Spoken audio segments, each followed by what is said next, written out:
গোপালগঞ্জ সংঘর্ষের সময় আইনশৃঙ্খলা বাহিনীর ভূমিকা নিয়ে প্রশ্ন। গোপালগঞ্জের ঘটনাকে অশনি সংকেত বলেছে বিএনপি, জামাতসহ বিভিন্ন দলের নেতারা।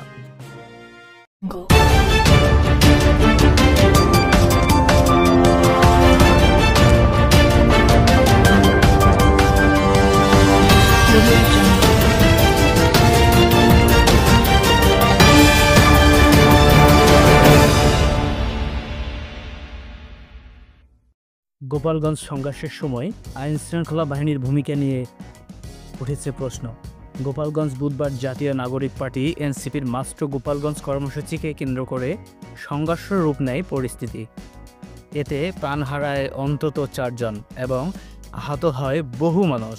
এই ঘটনার পর আইনশৃঙ্খলা বাহিনীর ভূমিকা নিয়ে নানা প্রশ্ন উঠেছে। তারা কি সঠিক সময়ে ব্যবস্থা নিতে পারেনি, নাকি দায়িত্ব গাফিলতি ছিল? সূত্র অনুযায়ী এনসিপির ডাক মিছিলটি শুরু থেকে উত্তেজনাপূর্ণ ছিল। গোপালগঞ্জ প্রবেশের চেষ্টা চলাকালে বাধা দেয় পুলিশ। তখন থেকেই পরিস্থিতি উত্তল হয়ে ওঠে। মিছিলকারীরা হঠাৎ পাটকেল নিক্ষেপ শুরু করে। আইনশৃঙ্খলা বাহিনীর ভূমিকা নিয়ে প্রশ্ন। স্থানীয় প্রতিরক্ষার জানান, সংঘর্ষের শুরুই পরের দিন দীর্ঘ সময় পুলিশ নিষ্ক্রিয় ছিল। কেউ কোনো অভিযোগ করছে না। আইনশৃঙ্খলা রক্ষাকারী বাহিনীর প্রচুরমূলক আচরণ ও উত্তেজনা বাড়িয়ে তোলে।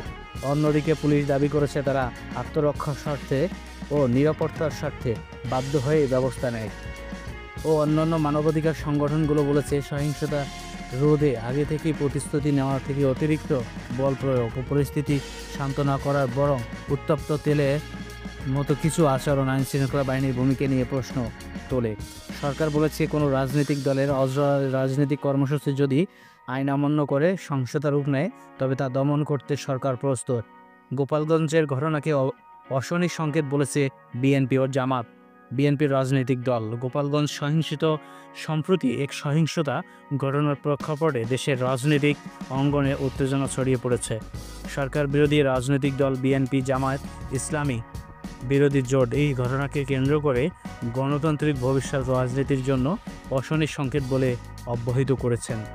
গোপালগঞ্জ শহরে একটি রাজনৈতিক কর্মসূচিকে কেন্দ্র করে এর সঙ্গে স্থানীয় রাজনৈতিক নেতাকর্মীরা এ সংঘর্ষের বাদে বলে আশা প্রকাশ করেছেন বিএনপি এবং জামাত। প্রত্যক্ষদর্শীদের ভাষ্য অনুযায়ী বিক্ষোভ চলাকালে পুলিশ টিয়ার গ্যাস, লাঠিচার্জ করে শহরের বিভিন্ন সড়কে টহল শুরু করে। র্যাব পুলিশের বিশেষ দল ঘটনায় বেশ কয়েকজন আহত হন।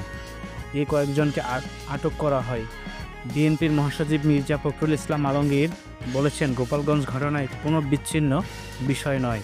এটি ক্ষমতাসীন দলের দমনীয় ও গায়ের জোর ক্ষমতা ধরে রাখার গভীর ষড়যন্ত্রের অংশ। জামাত ইস্যু মুখপাত্র বলেন, এটি ভবিষ্যতের জন্য অশনি সংকেত। জনগণ শান্তিপূর্ণ অধিকার কেড়ে নেওয়ার প্রক্রিয়া শুরু হয়েছে। নাগরিক ঐক্য গণফোরামের জোট দলের নেতারা